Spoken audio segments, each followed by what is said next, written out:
What if I told you some countries are vanishing, not from war or disaster, but because too few babies are being born? Picture Japan, schools closing, towns emptying, and a future where the elderly outnumber the young. This isn't just a challenge, it's a looming population collapse. By 2050, Japan's population could shrink by over 20 million people. Nations like South Korea and Italy face similar fates, with birth rates so low they can't sustain their populations. In this documentary, we'll uncover how these countries are grappling with a crisis that could redefine their very existence. What happens when youth disappears? Japan's economic miracle turns demographic nightmare. Japan's post-war economic miracle came with unexpected consequences. During the 1960s, Japan's industrial workforce expanded at record speed, creating what became known as the economic animal generation. These workers regularly pulled all-night shifts, many keeping futons in office closets to sleep between marathon work sessions. The term salaryman emerged to describe white-collar employees who devoted their lives entirely to their companies. This extreme work ethic transformed Japan into the world's second-largest economy by 1968. This rapid economic ascent came at a steep cultural cost.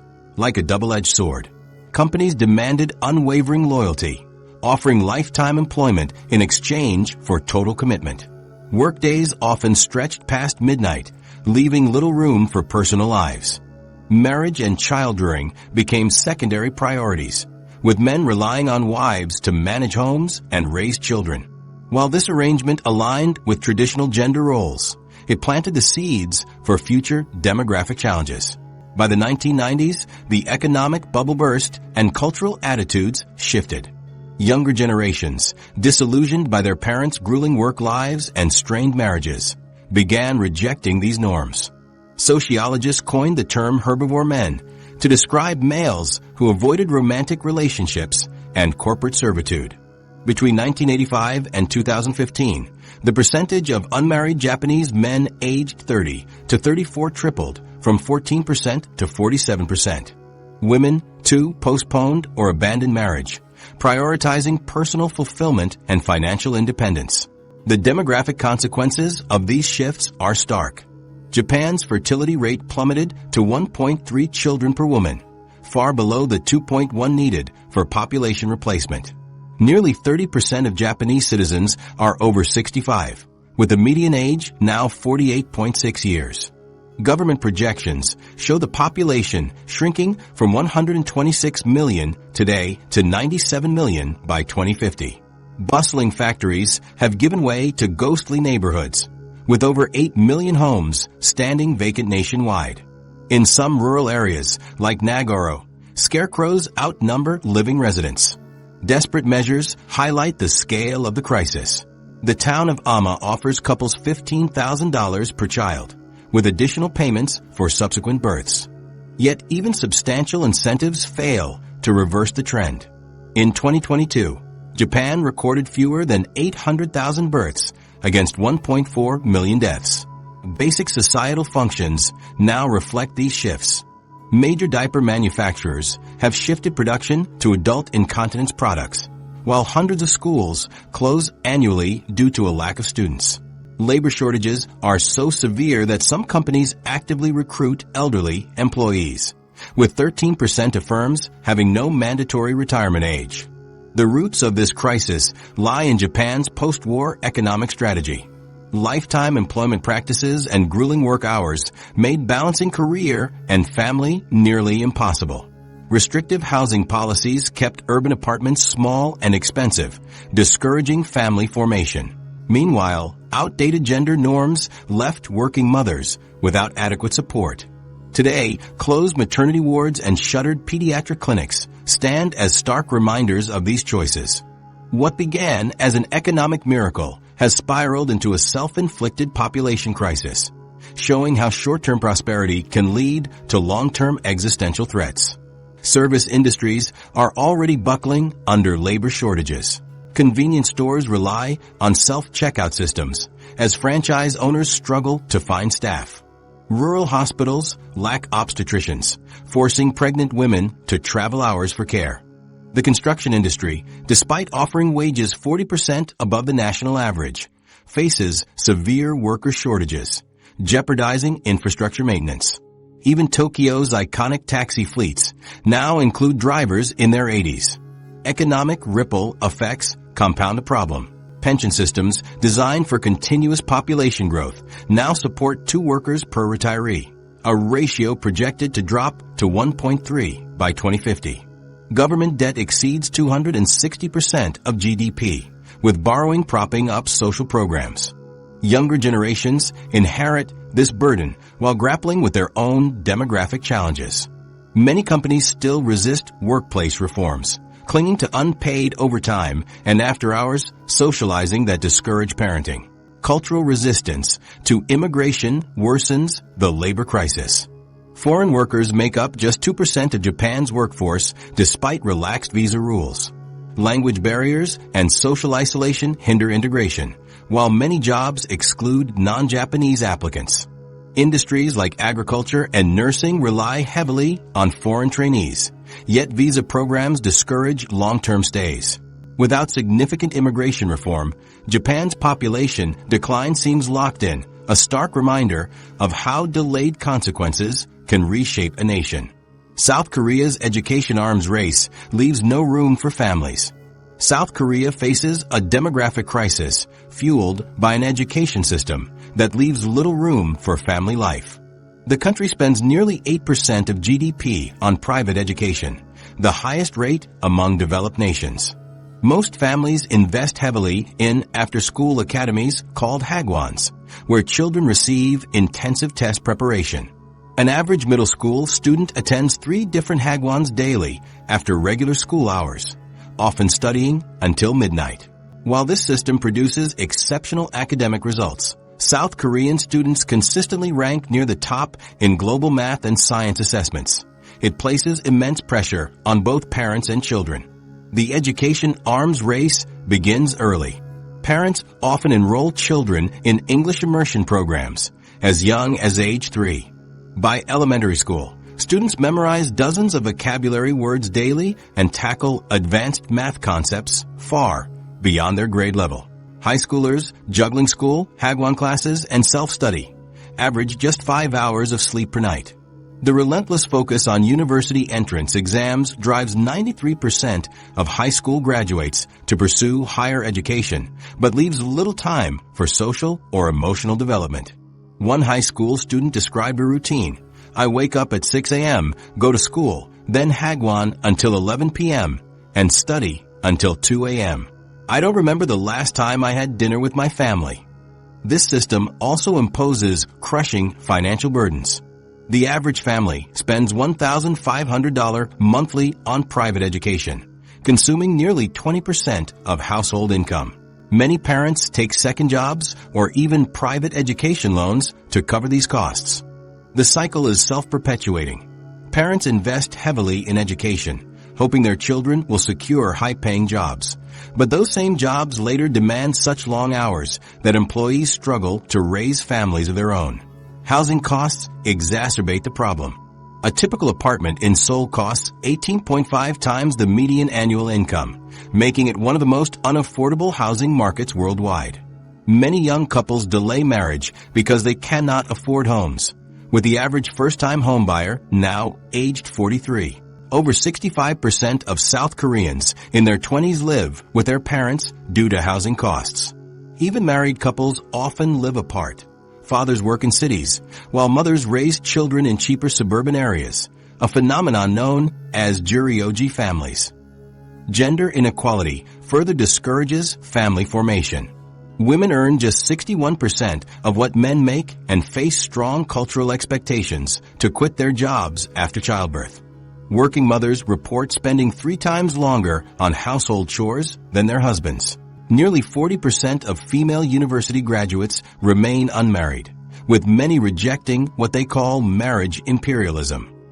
Some women have embraced the free movement, refusing dating, marriage, and childbearing entirely to avoid career penalties. The demographic consequences are stark. South Korea's fertility rate dropped to 0.78 children per woman in 2022, the lowest ever recorded worldwide.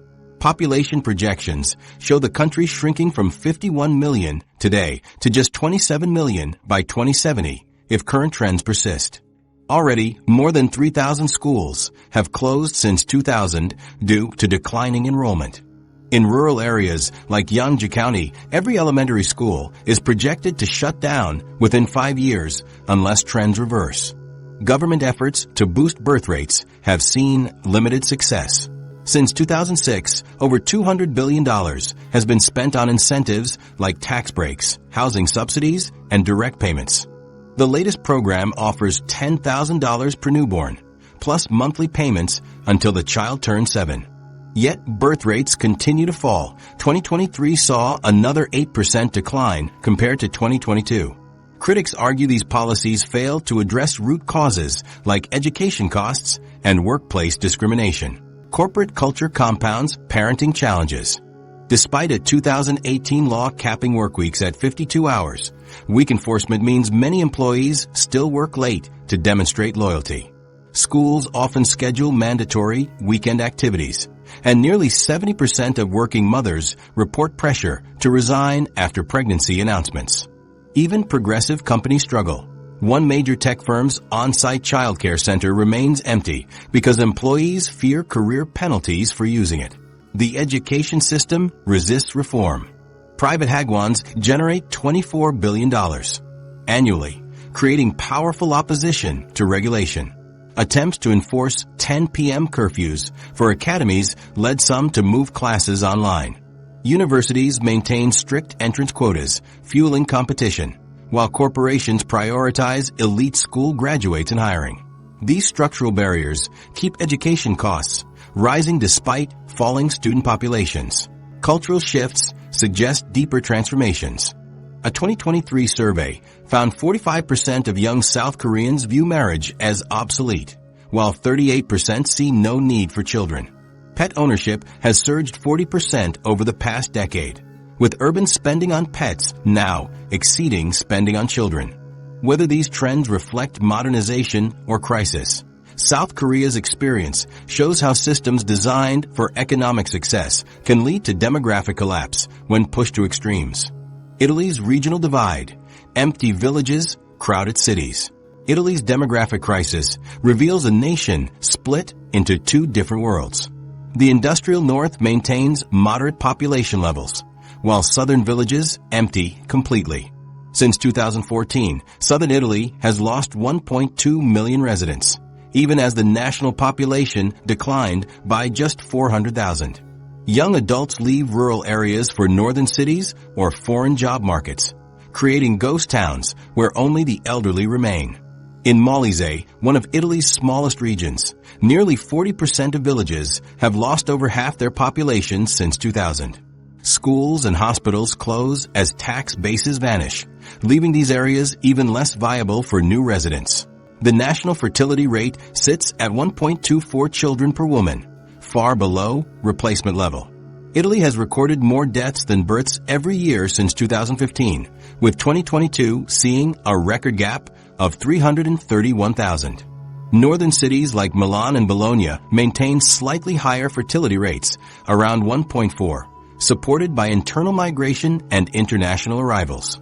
Meanwhile, southern regions like Sardinia and Basilicata post rates below 1.0, creating demographic freefall zones where recovery becomes nearly impossible. Economic instability directly suppresses births. Despite strong Catholic cultural influences, marriage and birth rates have plummeted. The average Italian woman now has her first child at 32, among Europe's highest ages. Nearly 70% of Italians aged 18 to 34 still live with their parents due to financial constraints, delaying family formation indefinitely. Youth unemployment exceeds 25% nationwide, reaching 50% in some southern areas. Temporary contracts dominate the job market, with only 32% of workers under 35 holding permanent positions. Regions with higher youth employment show slightly better fertility rates, but the overall trend remains bleak. Some dying towns attempt radical solutions. Over 100 municipalities now sell abandoned homes for €1. hoping to attract new residents. The Sicilian town of Sambuca drew global attention for this scheme, selling 16 properties in 2019. However, most buyers are foreign retirees or vacation home investors rather than young families. Without local jobs, even free housing fails to reverse declines. In Molise, villages like Civita di Bagneregio, accessible only by footbridge, have just a handful of full-time residents despite similar programs. These efforts underscore a harsh reality. Without economic foundations, demographic recovery remains out of reach. Emigration compounds Italy's challenges. Germany hosts over 650,000 Italian-born workers, mostly young professionals. The UK, Switzerland, and France each attract over 200,000 more. This brain drain disproportionately affects southern Italy, where 40% of university graduates leave within 5 years of completing their degrees. Puglia alone loses an estimated €1 billion annually in educated labor value as doctors, engineers, and researchers seek opportunities abroad. Return rates are minimal. Only 8% of Italian immigrants come back after 5 years away. Unlike internal migration, this permanent loss deprives Italy of potential parents and taxpayers. The pension system strains under demographic pressures. Italy spends 16% of GDP on retirement benefits, Europe's highest proportion. The system relies on constant new contributors, but now has just 1.7 workers per pensioner. Southern regions face particular crises. Calabria, for instance, has more pensioners than active workers. Successive governments have raised retirement ages, but avoided deeper reforms for fear of voter backlash. By 2040, analysts project pensions could consume 22% of GDP unless drastic changes occur. Without interventions, Italy's regional divides will deepen. ISTA projections show northern cities stabilizing around 2035 due to internal migration, while southern regions may lose 50% of their remaining population by 2050. Already, 15% of southern municipalities risk complete depopulation within 20 years. As younger generations concentrate in prosperous northern pockets, Italy increasingly resembles two distinct demographic nations sharing one fragile state. Russia's shrinking workforce weakens military ambitions. Russia's population decline presents a direct threat to its military and economic ambitions. The country's population peaked in 1993 at 148.6 million and has decreased steadily since then, despite government efforts to reverse the trend. Current estimates place Russia's population at 143 million, with projections showing a decline to 135 million by 2050. Alcohol-related deaths contribute significantly to the problem, with Russian men having an average life expectancy of just 64 years, nearly a decade below the global average. Heavy drinking accounts for over 30% of deaths among working-age males. Birth rates remain low at 1.5 children per woman, insufficient to sustain population levels without immigration. The Ukraine war has worsened these demographic challenges. Approximately 1 million Russians, mostly young professionals, left the country following the 2022 invasion to avoid conscription. Another 300,000 military-aged men fled after the partial mobilization announcement in September 2022. This exodus hit critical sectors like technology and engineering, with an estimated 10% of IT specialists emigrating within 6 months. Sanctions further depressed living standards, discouraging family formation. Rawstat data shows marriage rates dropped 15% in 2022, while abortions increased 8%, reflecting wartime uncertainty. Military readiness suffers directly from these demographic pressures. Russia needs approximately 1.2 million active personnel to maintain its armed forces, but only 700,000 males reach conscription age annually. To compensate, the Defense Ministry lowered health standards for draftees and raised the maximum conscription age to 30. Some units now include soldiers in their 50s, while others deploy penal recruits with minimal training. The military increasingly resembles an aging machine, patched together with outdated parts that struggle to function. The pre-war exercises already revealed personnel gaps, A 2021 drill involved just 40,000 soldiers, despite plans for 150,000. These limitations undermine Russia's capacity for sustained conflicts, as shown by heavy reliance on mercenary groups like Wagner. Economic impacts mirror these military challenges. Russia's workforce peaked in 2015 with 76 million workers and now loses about 500,000 annually. This decline strains tax revenues, as the working-age population supports 42 million pensioners, a ratio that worsens each year. The pension system consumes 8.5% of GDP and requires constant subsidies. Recent reforms increased retirement ages, but avoided deeper structural changes for political reasons. Labor shortages are particularly acute in oil and gas fields, where 35% of workers are expected to retire within 5 years. Without sufficient replacements, these industries face declining output, threatening the backbone of Russia's economy. Rural areas illustrate the broader demographic collapse. In Siberian villages, there are often just 4 working-age adults for every retiree. The Far East has lost 20% of its population since 1991, with entire settlements abandoned along the Chinese border. Local governments offer free land and tax exemptions to attract settlers, but few take up the offer. Even with incentives, remote areas lack basic services like reliable electricity or medical care. In one Siberian town, the last school closed after its only teacher retired, leaving families to relocate or homeschool their children. Such stories highlight the cascading effects of depopulation, where shrinking communities struggle to sustain even essential functions. State efforts to boost birth rates have shown limited success. The Mother Heroine Award introduced in 2022 provides 1 million rubles, $11,000, for women bearing 10 children, but fewer than 500 families qualified nationwide. More common programs like maternity capital, a $7,000 payment for second children, slightly increased birth rates among urban middle-class families. However, rising inflation eroded these benefits, with childcare costs increasing 25% since 2022. Most families report spending 40% of income on basic needs, leaving little for additional children.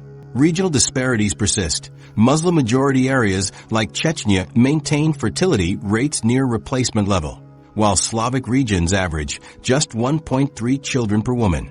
Labor shortages reshape industries nationwide. Construction firms report 30% vacancy rates despite offering wages 50% above pre-war levels. Manufacturers automate rapidly, with industrial robot installations increasing 120% since 2020. Even with these measures, analysts estimate Russia needs 4 million immigrant workers by 2030 to maintain economic output. Current immigration flows come primarily from Central Asia, but xenophobia and bureaucratic hurdles limit integration. Only 15% of migrants obtain permanent residency annually, and attacks on migrant workers increased 45% in 2023, reflecting growing social tensions. These demographic trends directly undermine Russia's strategic ambitions. A shrinking workforce and aging population strain the economy, while military readiness falters under personnel shortages.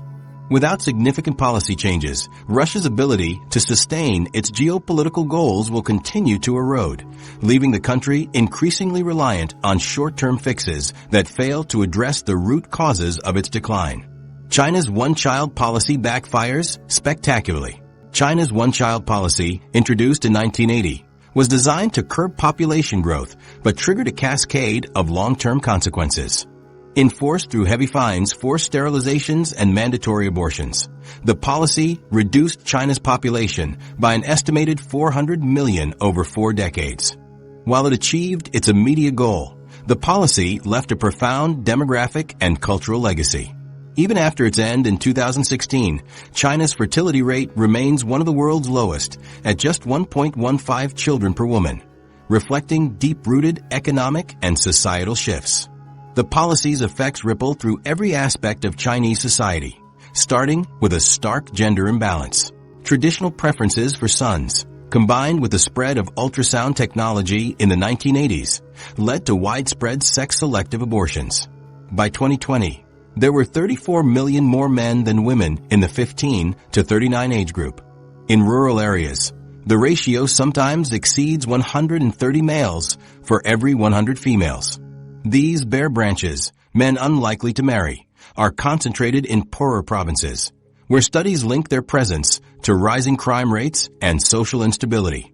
The imbalance has left many families grappling with the emotional and economic strain of unfulfilled expectations.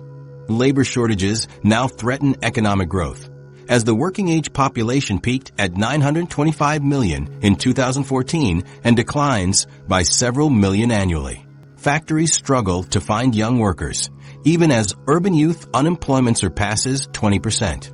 In manufacturing hubs like Guangdong, assembly line positions face 30% vacancy rates, while the construction industry is aging rapidly. The average worker is now over 45 years old. Automation offers some relief, but cannot fully replace human labor in sectors like healthcare and elder care, where personal interaction remains essential. For families, the policy's legacy is deeply personal.